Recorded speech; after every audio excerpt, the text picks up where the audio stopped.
Pemirsa, menjelang berakhirnya tahun 2024, kunjungan wisatawan diharapkan mengalami peningkatan di tahun 2025. Oleh karena itu, Bali sebagai daerah tujuan wisata berbasis budaya harus tetap mempertahankan culture yang sudah diwariskan oleh para leluhur terdahulu.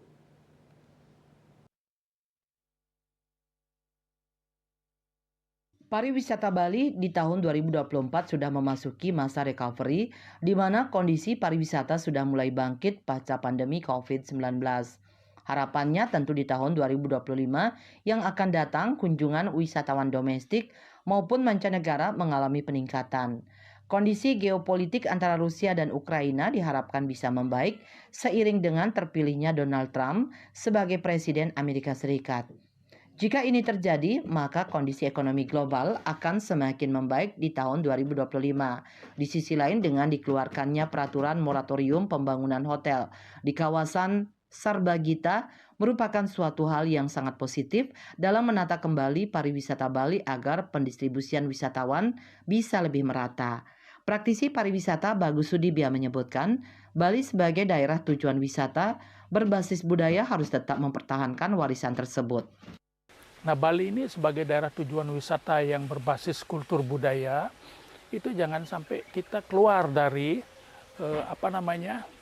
dari prinsip-prinsip itu yang kita sudah sepakati dan kita yakini bahwasanya lewat kultur budaya itu dia bersifat eksepsional, dia bersifat einmalig, dia bersifat eksklusif karena kultur budaya Bali adanya ya di Bali dan nama Bali itu sendiri sudah sangat representatif untuk kita bawa sebagai tagline daripada pariwisata kita.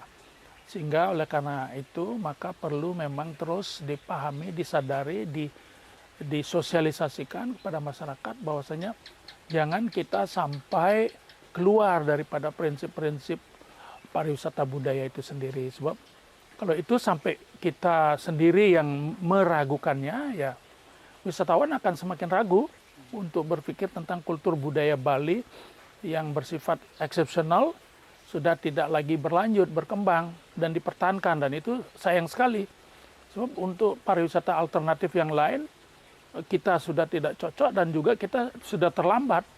Menanggapi terkait kenaikan PPN 12%, pihaknya mengaku tidak terlalu berdampak signifikan bagi pariwisata Bali. Namun yang paling penting adalah keterbukaan atau transparansi pemerintah dalam mengumpulkan uang hasil pajak tersebut.